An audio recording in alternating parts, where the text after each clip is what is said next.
Le dollar, le billet vert est au plus haut depuis maintenant 2 ans, contrairement d'ailleurs, il faut le dire, à ce que nous avait prédit bon nombre d'experts qui avaient pour le coup anticipé son repli. Bonjour Philippe. Bonjour. Philippe Béchade, rédacteur en chef de la Bourse au quotidien. Le scénario il est totalement inattendu, hein, ça c'est comme la réalité.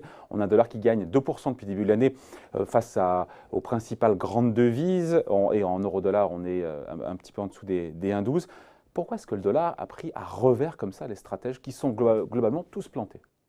Parce qu'en début d'année, la Banque centrale US change de discours et on se dit, quelle est la banque qui a de la marge de manœuvre pour baisser les taux? C'est pas la BCE, c'est pas la BOJ, c'est la Fed. Oui, ben, si la Fed change de discours et dit je vais plus monter mes taux, je vais m'arrêter, c'est pas bon pour le dollar, ça en théorie, non? C'est ça. C'est bien ça qui était anticipé, c'est-à-dire... Ah oui, il y a cette cohérence-là, effectivement. Eh oui.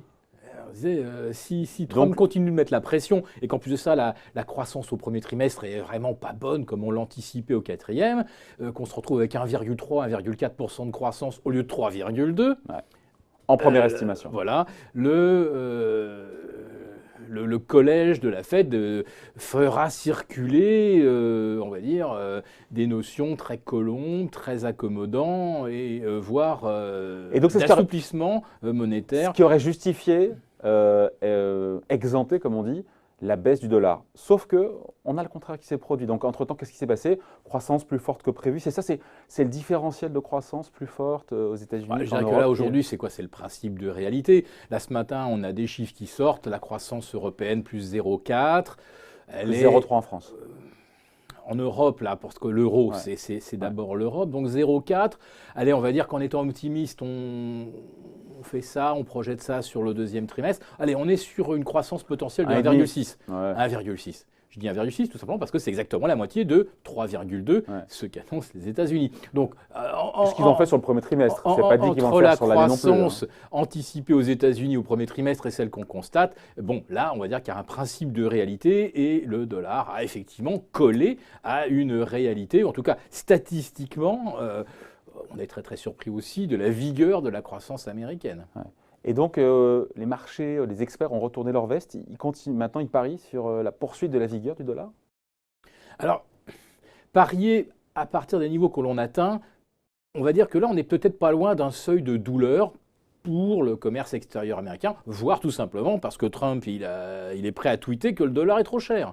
Donc, il mettra de nouveau la pression sur Powell. S'il pense qu'à un 10, les choses commencent à devenir plus compliquées. Mais là, il y a un autre facteur qui vient de se greffer et qui est là, on va dire, un petit peu plus global. C'est qu'il y a quand même deux devises qui sont en train de plonger littéralement. C'est la livre turque, revenue pratiquement, elle n'est pas tout à fait sur ses planchers de l'été 2018, mais on s'en rapproche. Et puis alors, le peso argentin qui se désintègre. Non, mais ce n'est pas ces deux devises qui expliquent la vigueur de la monnaie américaine quand même. En partie. Quand même, ouais. Parce que l'Argentine, ça représente quand même quelque chose.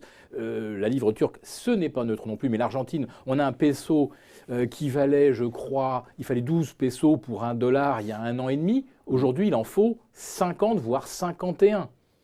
On est à la veille du défaut.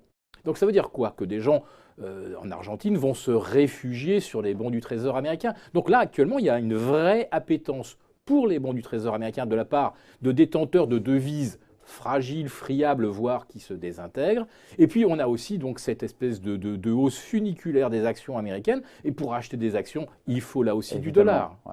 Donc là, je veux dire qu'il y a une conjonction. Donc ça, ce sont les soutiens, encore une fois, qui sont actifs aujourd'hui, mais qui pourraient l'être moins parce qu'in fine, vers un 10, un 0,5, un 0,7, on ne sait pas encore vraiment quel niveau, Donald Trump, il va s'exciter sur Twitter, il va dire, enfin l'administration Trump au sens large même, va dire voilà, on va mettre le haut là et va réagir. Oui, ça c'est tout le monde anticipe que M. Trump laissera pas le dollar redevenir la devise forte, alors qu'il devrait pourtant se réjouir qu'avec un dollar qui suscite autant d'appétit, là, il n'a pas à se soucier de faire de la dette et des déficits à n'en plus pouvoir. Pour l'instant, on veut du dollar. Si demain, il essaye de dissuader les acquéreurs, ça veut dire là aussi que le Trésor américain, il verra peut-être un peu moins de gens au guichet pour souscrire des bons du Trésor. Évidemment. On parle de la devise américaine qui gagne 2% depuis le début de l'année face à un ensemble de monnaies internationales. Mais si on regarde juste l'euro par rapport au dollar, est-ce que le dollar monte plus face à l'euro qui, pour le coup, parce que voilà, c'est un jeu qui se joue à deux.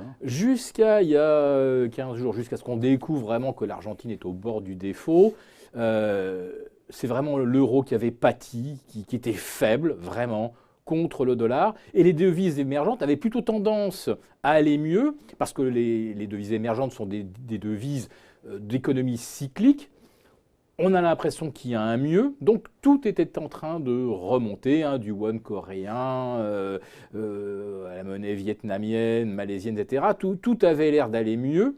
Il y avait moins de tension, et puis parce qu'on n'anticipe plus de hausse de taux sur le dollar, donc ça soulageait aussi les économies emprunteuses en dollars. Bref, les devises émergentes étaient en train de remonter, ce qui fait que le différentiel a été surtout sensible pour l'euro qui a perdu jusqu'à moins 2,2, alors que globalement les autres, le panier de devises, ce qu'on appelle le panier, face au dollar, était à moins 0,9. Et puis là, depuis l'affaire argentine, l'écart est en train un petit peu de se resserrer. Et puis là, ça y est, l'euro vient de repasser au-dessus des 1,12, 1,12,20. On respire un petit peu mieux. Ouais. On se dit quoi? Parce que tout ça, c'est une histoire de force contraire qui s'entrechoquent.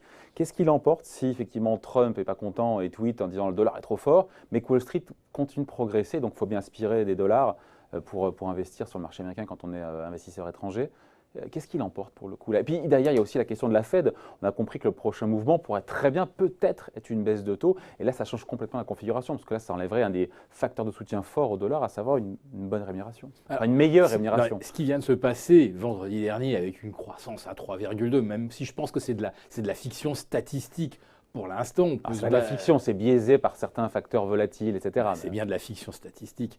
Si on l'extrapole et quand même on se dit ça se normalise entre guillemets à 2,5 pour le deuxième, troisième trimestre, ça reste quand même 100 points au-dessus de la croissance européenne. Donc il y a quand même encore une prime. Et puis surtout, là, demain, la Fed va pouvoir, alors là, très facilement expliquer qu'elle va se montrer patiente. Alors certes, c'est pas bon pour le dollar. Le prochain mouvement sur les taux, il y a encore un mois, c'était potentiellement une baisse à l'automne. On regardait les dot plots, ça nous donnait peut-être une baisse de taux fin 2019, début 2020. Là, avec une croissance aussi soutenue, aussi robuste, il va pouvoir dire on a vraiment le temps de voir avant de penser que ça serait… Donc soutien au dollar. Exactement.